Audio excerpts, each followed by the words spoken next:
Aujourd'hui, je suis Alexandre Bellas, en compagnie de Stéphanie Bonadio, pour un premier film qui va être à tendance documentaire.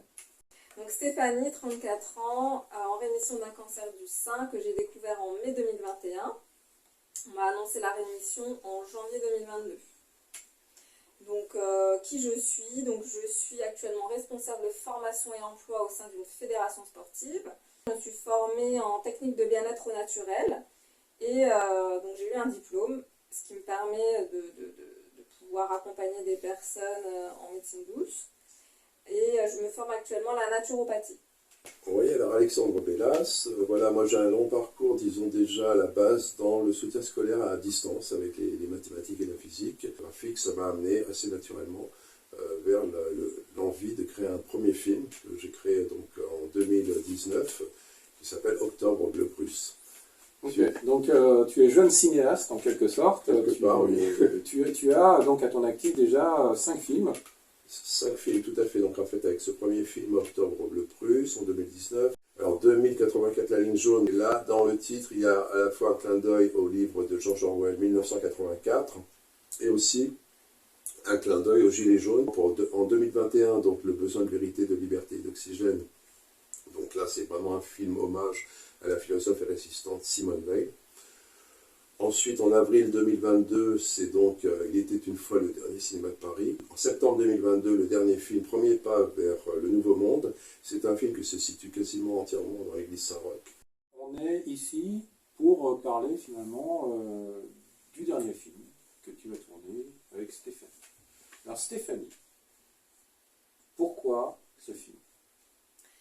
Alors, ce film, c'est un projet que j'ai souhaité mettre en place en parallèle de l'écriture d'un livre aussi, et qui fait suite à mon histoire, notamment un refus de soins que j'ai eu à l'hôpital lors de mon parcours de soins pour mon cancer, et aussi face à toutes les injustices et toutes les difficultés auxquelles j'ai fait face pour être soignée lors de mon cancer. Ça date de 2021. Oui. 3 décembre 2021. Voilà. Et ton cancer, on peut en parler, date de... Alors mon cancer date de la mi-mai 2021. C'est-à-dire que ce refus est arrivé pendant la crise Covid en fait. Exactement. On appelle la crise Covid. C'est ça. Rappelez-vous qu'on avait besoin de passe sanitaire pour pouvoir aller partout. Et bien même dans les hôpitaux, lorsque vous étiez malade, atteint d'un cancer ou d'autres pathologies graves, il fallait un pass sanitaire pour pouvoir rentrer. Donc, à chaque fois que vous avez un rendez-vous à l'hôpital ou dans des soins de support, activités qui font partie intégrante, si vous voulez, du parcours de soins du combattant. Oui, du parcours de soins du combattant. C'est un peu... C'est ça, ouais, exactement. Du parcours de soins du patient. Maintenant, on le prend à la rigolade, mais c'était ça en fait. C'est ça. En décembre, le pass était à 24 heures. On m'interdit de rentrer, et pour me dissuader, me demander de partir, on appelle la police et la BAC. Alors qui t'a interdit de rentrer déjà? Les vigiles. Donc il y avait des vigiles à l'hôpital. Voilà, les vigiles étaient déjà présents à partir du mois d'août 2021. Et donc ce jour-là, carrément il m'a dit vous dégagez. Il m'a dit vous dégagez. Je ne suis pas partie, je suis restée, j'ai manifesté mon mécontentement pendant 4 heures. Et on est en plein hiver, je suis sur les escaliers, aux yeux de tous les passants, tous les taxis, tous les patients qui entrent dans l'hôpital. Donc absence du secret médical, tout mon dossier est étalé sur la place publique. Donc les patients qui venaient pour des rendez-vous étaient choqués, parce qu'ils se disaient que si c'était eux qui étaient à ma place, eux-mêmes ne seraient pas rentrés et n'auraient pas eu de soins. Certains pleuraient, certains rentraient, sachant que dans les hôpitaux, il y a en moyenne 2 heures d'attente avant de passer en rendez-vous. Ils ressortaient de leur rendez-vous, j'étais encore là, ils étaient surpris. Voilà, j'ai eu le droit aussi à des propos très durs de la part d'une soignante plus, un peu cadre, je dirais, qui m'a dit: le Covid est plus grave que votre cancer, faites-vous vacciner, ça réglera vos problèmes. Le réglera vos problèmes, c'est là aujourd'hui vous ne seriez pas dehors à attendre et à être refusé de vos soins, vous seriez rentré facilement. regardez, j'ai 3 doses, je suis en pleine forme. Stéphanie Bonadio, tu as constaté une certaine solidarité, mais de la part des gens en fait, qui étaient témoins de ta situation, mais pas du personnel soignant en place. Non, complètement pas de la part du soignant, ni même des vigiles d'ailleurs, qui eux exécutaient leur rôle. D'ailleurs, les médecins n'ont pas du tout un rôle de soignant, mais de vigile aussi. Hein. Comme je dis, ils auraient finalement évité de dépenser notre argent pour payer des vigiles. Ils auraient mis des médecins devant les portes, c'était pareil. Ils ont eu le même rôle durant toute cette crise sanitaire. La priorité n'était plus de soigner les patients, mais de contrôler, scanner, prescrire des médicaments, exclusivement. Mon oncologue, en janvier, lorsqu'elle m'annonce la rémission, elle ne voulait pas revenir sur le sujet de mon refus de soins. Je lui dis que si, que c'était inadmissible ce qu'elle m'avait fait de me laisser pendant 4 heures. Elle m'a dit que si c'était à refaire, elle le referait. Ils ont obéi aux ordres, plus que finalement servi le serment d'Hippocrate. La priorité, effectivement, c'était le protocole Covid, c'était de contrôler, de mettre des pressions aux patients, puisqu'à chaque rendez-vous, on avait cette fameuse question qui revenait, êtes-vous vacciné? Mais à aucun moment, nous, en tant que patients, on a été accompagnés dans notre parcours de soins. Donc ton cas, en fait, est symptomatique, si je puis dire. En tant que patient de cancer, on a préféré finalement t'alerter sur le Covid plutôt que de traiter ton cancer, finalement. Effectivement, ce fut l'une des premières choses qu'on a abordées avec mon oncologue lors du premier rendez-vous que j'ai eu avec elle, en juin, début juin, où là, elle devait m'expliquer mon protocole. Elle m'a demandé si j'étais vaccinée. Je lui ai dit que non, que je ne souhaitais pas le faire. Et là, on nous met une pression qui est, on nous met face à la mort en nous disant si vous attrapez le Covid, on va devoir arrêter vos traitements du cancer.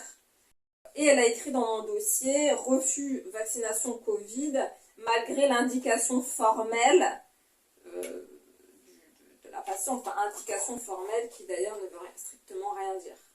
Donc Alexandre, revenons à toi. En fait, tu es un résistant. Ah bah oui, complètement, depuis la première heure. Dans le spectre de toutes les contraintes qui ont été apportées par notre président Macron, il y avait à la fois l'axe, effectivement, il y avait la liberté d'expression qui était déjà attaquée sérieusement. Il y avait l'éducation, quand la France se retrouve quasiment au dernier rang en matière de niveau en mathématiques, en français. Il y avait déjà une attaque contre la culture. Il faut se souvenir qu'en 2017, le président Macron était à Londres en train d'expliquer qu'il n'y avait pas de culture française. Donc en fait, il y avait une attaque sur tous les fronts. Il y avait certainement aussi une attaque, évidemment, dans le domaine de la santé. Tout ça t'a choqué? Ah absolument, parce que ça fait un cocktail assez explosif. On voyait bien qu'il y avait une politique assez continue et rigoureuse. Enfin, il y a une volonté derrière ça, c'est-à-dire une volonté de détruire le service public et le peuple français, pour dire les choses de façon carrée. Donc oui, on sentait une volonté, parce qu'en fait, les différentes mesures liberticides arrivaient les unes derrière les autres. On a vu ton intérêt, notamment dans le deuxième film ici présenté en tant qu'affiche, parce que c'est ton troisième en fait, C'est ça. Le besoin de vérité, de liberté et d'oxygène, où une dame, Mélanie Marc, prend le rôle de Simone Veil, que tu penses en fait être une figure très symbolique de la résistance. Exactement. Il faut savoir qu'elle s'est quasiment sacrifiée pour la cause des pauvres, quasiment toute sa vie, c'est-à-dire qu'elle donnait la moitié de sa solde à des mineurs ou à des ouvriers. Elle-même, et c'est en ça qu'on peut vraiment l'admirer, parce qu'on ne trouve pas d'autres philosophes qui ont fait ce choix. Le combat se situe au niveau du cinéma. Ce que relate finalement était une fois le dernier cinéma de Paris, ton 4e film. C'est ça. Là, il y a un combat effectivement militant, il y a un combat de terrain, et un combat aussi pour la restauration de certaines valeurs qui sont vraiment attaquées et malmenées. Vérité, liberté, justice.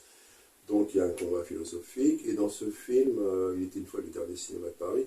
Tu fais tout toi-même en fait? Oui, à 100% d'autodidacte. Je m'étais donné comme challenge de pouvoir assumer la totalité d'un film.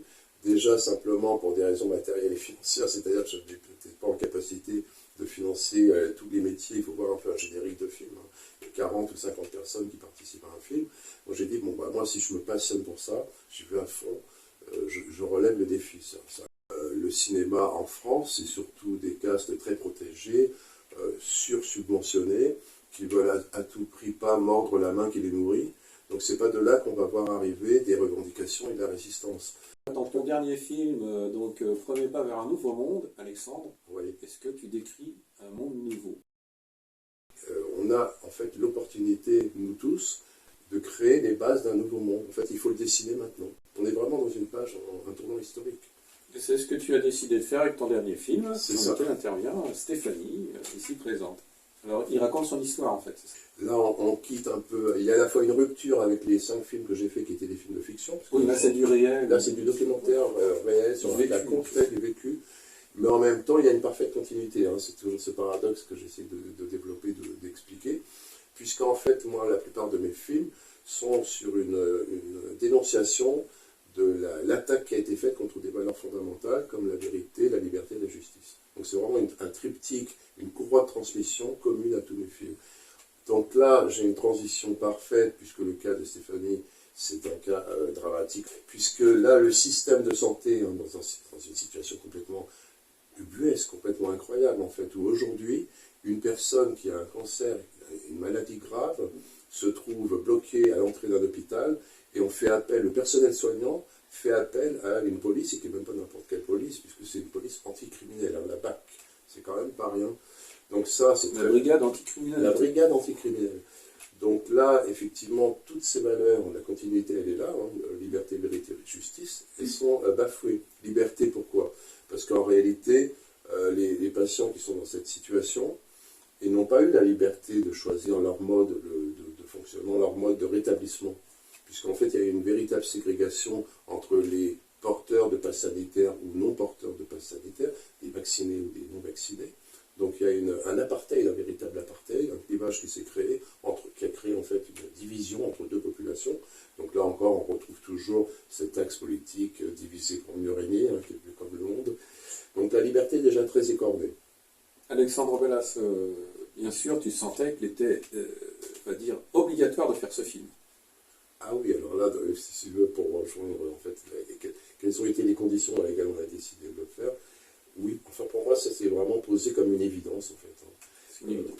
Absolument, puisqu'en fait, j'ai vu une première fois Stéphanie il y a à peu près un an, elle m'a proposé l'idée, enfin elle m'a montré un peu les premières pièces qui constituaient ses difficultés, en fait. Alors, Stéphanie Bonadio, effectivement, tu es actrice de ton vécu, maintenant. De toute façon, ce film dans lequel tu vas jouer va contribuer, finalement, à peut-être éveiller les consciences. Voilà, même si on verra le chemin que je prendrai, justice ou pas, en tout cas ce film et ce livre me fera déjà justice et fera justice à tous les malades qui ont subi les mêmes problématiques que moi, qui pour certains sont certainement décédés. Et à la fois c'est une thérapie et aussi c'est un moyen de dénoncer tout ce qu'on a vécu, éveiller les consciences sur l'absurdité, l'effroyable que nous avons vécu et qui était durant une crise sanitaire mais qui va se poursuivre dans les années à venir au vu des conditions au sein des hôpitaux, dans le chemin que prend les hôpitaux actuellement, avec le désert des médecins, le retrait des lits en hôpital, les fermetures des hôpitaux. Les conséquences, automatiquement, c'est sur le patient. Oui, on n'a pas parlé de la situation dramatique du système de santé aujourd'hui en France. Les hôpitaux, effectivement, avec 68 000 lits supprimés en 15 ans. Le manque de personnel soignant, les personnels suspendus qui n'ont pas été réintégrés. Ou même des étudiants qui font des heures énormes en hôpital ou ailleurs et qui sont payés de misère. Oui, donc il y a un stress énorme aussi au niveau de ceux qui sont restés. Rappelons-le qu'ils ne sont pas tous favorables à la vaccination des soignants obligatoires. Donc Stéphanie, tu attends quoi finalement, en plus de l'éveil des consciences? Je suppose que c'est un peu comme, je dirais, un exorcisme en fait de tout ce qui s'est passé. C'est vraiment un moyen d'exprimer tout ce que j'ai vécu. Moi, je l'ai vécu comme une injustice. Pendant tout mon parcours de soins, je n'ai pas été concentrée sur le cancer, j'ai été concentrée sur qu'est-ce que aujourd'hui le gouvernement va me sortir comme mesure liberticide vers quoi encore je vais devoir me battre pour pouvoir être soignée. C'était ça mon combat pendant les 6 mois de traitement. Et au-delà de ces refus de soins, c'est la maltraitance psychologique, etc., que je souhaite dénoncer.